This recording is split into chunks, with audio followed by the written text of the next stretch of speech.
কিন্তু আমরা এই বিপ্লব করার সময় হাসিনা এবং হাসিনার রেখে যাওয়া সংবিধানকে ছুঁড়ে ফেলে 5ই আগস্ট এই বাংলাদেশ থেকে ভারতীয় আধিপত্যবাদ আগ্রাসনকে চিরতরে কবর দিয়ে দিয়েছিলাম। বিপ্লব পরবর্তী এই সময়ে আমাদের প্রত্যাশা ছিল যে সরকার ক্ষমতায় আসবে বা যাদেরকে আমরা দায়িত্বে বসাবো তারা সবার প্রথমে ভারতীয় আওয়ামী দোসরদের একে একে দায়িত্ব থেকে বহিষ্কার করবে, অব্যাহতি দিবে আর দেশপ্রেমিকদের জায়গা দেবে। কিন্তু বাস্তবিক অর্থে আমরা ঠিক তার উল্টোটা দেখতে পাচ্ছি। গতকাল বুদ্ধিজীবী দিবস 14ই ডিসেম্বর গেল। এই বুদ্ধিজীবী দিবসে আমরা সবাই মিরপুর কেন্দ্রীয় শহীদ মিনার অর্থাৎ বুদ্ধিজীবী যে শহীদ মিনার সেখানে গেলাম। আমরা যখন ঢুকবো ঠিক তার আধা ঘন্টা আগে বিশাল এক বহর নিয়ে জাতীয় পার্টি স্লোগান দিয়ে শহীদদের উদ্দেশ্যে শ্রদ্ধা জানাতে সেখানে যাচ্ছে। এখন আমাদের প্রশ্ন, এই জাতীয় পার্টি আর আওয়ামী লীগ এই দুই দলের মধ্যে কোনো তফাৎ আছে কিনা? আপনারা যদি মনে করেন জাতীয় পার্টি আর 14 দল এবং আওয়ামী লীগের মধ্যে তফাৎ আছে, পার্থক্য আছে, তাহলে বলতেই হয় যদি জাতীয় পার্টি রাজনীতি করার সুযোগ পায় তাহলে আওয়ামী লীগকেও রাজনীতি করার সুযোগ দিতে হবে। বিগত 15 বছরে হাসিনা এবং আওয়ামী লীগের অন্যতম খুন, গুম এবং রাহাজানির দোসর সহযোগী ছিল জাতীয় পার্টি। সুতরাং আজকে জাতীয় পার্টি যদি আমাদের কাছ থেকে মাপ পেয়ে যায়, উদারতা পেয়ে যায়, তাহলে আওয়ামী লীগকে আমরা যে শাস্তির কাতারে কিংবা বিচারের কাঠগড়ায় দাঁড় করানোর জন্য আমরা আজকে হুঙ্কার দিচ্ছি, ঠিক একই হুঙ্কার জাতীয় পার্টির বেলাও দিতে হবে। জাতীয় পার্টিকে মাফ করার কোনো সুযোগ নেই, বিন্দু পরিমাণ উদারতা দেখার কোনো সুযোগ নেই। বিগত তিনটে নির্বাচন আওয়ামী লীগ করতে সক্ষম হয়েছে শুধুমাত্র এই জাতীয় পার্টি এবং 14 দলের প্রত্যক্ষ সহযোগিতার কারণে। তাই আজকে যদি আমরা জাতীয় পার্টিকে মাফ করে দেই, তাদের প্রতি উদারতা দেখাই, তাদের প্রতি নমনীয়তা দেখাই, তাহলে বলতে হয় এই জাতীয় পার্টির ব্যানারে খুব শীঘ্রই আওয়ামী লীগ রাজপথে নেমে আমাদেরকে আবারও সেই বিষাক্ত সাপের ছোবল মারবে। 5ই আগস্টে একটা কথা বলেছিলাম, এই বাংলাদেশ থেকে আওয়ামী লীগের নাম নিশানা আমরা যদি মুছে ফেলতে না পারি তাহলে এই আওয়ামী লীগ খুব অল্প সময়ের মধ্যে এদেশের জনগণকে ছবল মারবে। আমার পূর্ববর্তী বক্তা বলে গেছেন, এখন মাত্র 4 মাস পেরোতেই আওয়ামী দোসররা, ছাত্রলীগের সন্ত্রাসীরা রাতের আধারে গিয়ে স্লোগান দেয়, রাতের আধারে গিয়ে দিনের বেলায় ভোর বেলায় জয় বাংলা স্লোগান দিয়ে রাজপথে নামার হুঙ্কার দেয়। এই যে তাদের সাহস, এই সাহস তারা কিভাবে পাচ্ছে? এই সাহস পাচ্ছে আমাদের কারণে। কারণ আমরা হাজী মোহাম্মদ মহসিনের মতো উদার মানব দরদী। আমরা বললাম আওয়ামী লীগকে উৎখাত করা দরকার নেই। কেউ কেউ বলে আওয়ামী লীগ নির্বাচনে আসুক, আবার কেউ বলে আওয়ামী লীগ একটি ঐতিহ্যবাহী রাজনৈতিক দল, তাদের রাজনীতি করার অধিকার আছে। এই সরকারের দায়িত্বশীল উপদেষ্টারাই বলে।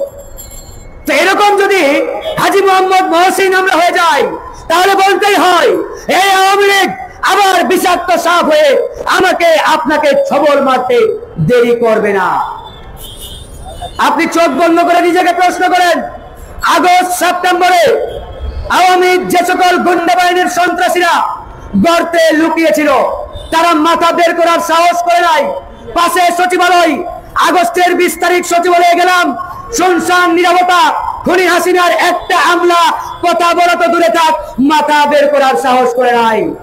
আর আজকে 4 মাস পার হতে না হতেই এলাকায় এলাকায়, গ্রামে গ্রামে, ওয়ার্ডে ওয়ার্ডে এই ছাত্রলীগ যুবলীগের সন্ত্রাসীরা প্রকাশ্যে দেবদে ঘুরে বেড়াচ্ছে, জনগণকে হুমকি দিচ্ছে।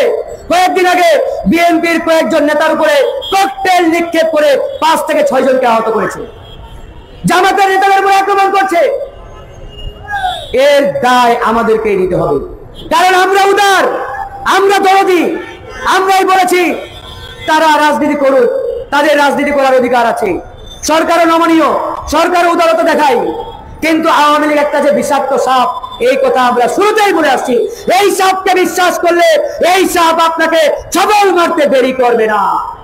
আজকে 4 মাসে যদি এই অবস্থা হয় বন্ধুগণ, আর 6 মাস পার হলে এখানে যারা আমরা আছি, আপনারা তো দূরে থাক, বিএনপি বলেন, জামাত বলেন, কোন রাজনৈতিক দলের নেতা অফিস কিংবা ঘর থেকে বেরোতে পারবে না। আওয়ামী লীগ আজকে এত সাহস কিভাবে পাই? রাজপথে নেমে হুঙ্কার দেওয়ার সাহস এজন্যই পাই, তারা যখন ডানে তাকায় দেখে আমাদের লোক, বামে তাকায় দেখে আমাদের লোক, সামনে তাকায় আওয়ামী লীগ, পিছনে তাকায় আওয়ামী দোসর, সব জায়গায় আওয়ামী দোসর। এই সচিবালয়ে 95 ভাগ চেয়ারে খুনি হাসিনার নিয়োগপ্রাপ্ত আমলারা এখনো চেয়ার দখল করে রয়েছে। সব জায়গায়, ওয়ার্ড থেকে ইউনিয়ন, এমন কোন জায়গা নেই যেখানে 95% চেয়ারে হাসিনার দোসররা বসা নেই। প্রত্যেকটা জায়গায় খুনি হাসিনার দোসররা বসা। এই যদি হয় অবস্থা বন্ধুগণ, তাহলে বলতেই হয় এই আওয়ামী লীগকে আমরা, আপনারা যেভাবে উদারতা দেখাচ্ছেন, দরদ দেখাচ্ছেন, মায়া দেখাচ্ছেন, এই বিষাক্ত সাপের যে ছবল, এই ছবল খাওয়ার জন্য আমাদেরকে প্রস্তুত থাকতে হবে। একবার এই কথা ক্লিয়ার। এই সরকারকে বারবার বলেছি, একাধিকবার আমরা বলেছি, প্রধান উপদেষ্টার সাথে প্রত্যেকটা বৈঠকে আমরা স্পষ্ট করে ওনাকে বলেছি, আপনি আপনার এই সরকারকে সাস্টেইন করতে চাইলে অনতি বিলম্বে আপনার ডানে বামে সামনে পিছন থেকে আওয়ামী দোসরদের হটাতে হবে, তাদেরকে বহিষ্কার করতে হবে, দেশপ্রেমিক আমলাদের নিয়োগ দিতে হবে। কিন্তু তারা সেটা করে নাই, বরং আমরা অবাক হয়ে লক্ষ্য করি, তারা আওয়ামী দোসর থেকে শুরু করে ভারতীয় রয়্যাল এজেন্টদের একে একে উপদেষ্টা পরিষদে অন্তর্ভুক্ত করছে। অ্যালার্মিং, বিপজ্জনক। এই সরকারকে ছাত্র জনতার রক্তের উপরে দাঁড়িয়ে জনগণ এই জন্য চেয়ারে বসায় নাই যে আপনারা রয়্যাল এজেন্ট মোদী সরকারের দালালদের উপদেষ্টা বানাবেন, ডানে বামে বড় বড় চেয়ারগুলোতে প্রমোশন দিয়ে জায়গা দিবেন। এই জন্য আপনাদেরকে আমরা শহীদদের রক্তের আজকের এই সিংহাসনে বসাই নাই। এই সরকারকে স্পষ্ট করে আমাদের বার্তা আমরা দিয়েছি। আজকে নাগরিক সমাজ, রাজনৈতিক দল সবাই আমরা একাত্রা, সবাই একমত যে এই সরকারকে অনতি বিলম্বে প্রয়োজনীয় সংস্কার করে একটি রাজনৈতিক সরকারের হাতে ক্ষমতা হস্তান্তর করতে হবে। অন্যথায় আওয়ামী লীগ যেভাবে মাথা চারা দেওয়া শুরু করেছে, আর 6 মাস পরে আমরা জানি না কি পরিস্থিতি হয় দেশে। এই আওয়ামী লীগ এতটাই ভয়ঙ্কর রূপে ফিরে আসবে, এতটাই ভয়ঙ্কর হয়ে তারা এই দেশের জনগণ এবং রাজনৈতিক দলগুলোকে ছবল দেওয়ার জন্য প্রস্তুতি নিচ্ছে, যেটাতে আমরা আতঙ্কিত না হয়ে পারি না বন্ধুগণ। আরেকটি কথা বলতেই হয়, ভারত আজকে হুঙ্কার দিচ্ছে, ভারতের বিজেপির সদস্যরা হুঙ্কার দিচ্ছে তারা নাকি আমাদের সীমান্ত বন্ধ করে দেবে। আমরা ভারতকে বলতে চাই, তোমরা ইতিমধ্যে সীমান্ত বন্ধ করেছো, সীমান্তে কাঁটাতার দিয়েছো, কিন্তু বাংলাদেশের জনগণের কোনো যায় আসে না। আমরা বরঞ্চ ভারতকে বলতে চাই, তোমরা এই কাঁটাতারের প্রাচীর খুলে দিয়ে, তুলে দিয়ে সেখানে ইটের প্রাচীর তৈরি করো, ইটের প্রাচীর দিয়ে দাও। আমাদের বাংলাদেশের জনগণ তোমাদের দিল্লির দিকে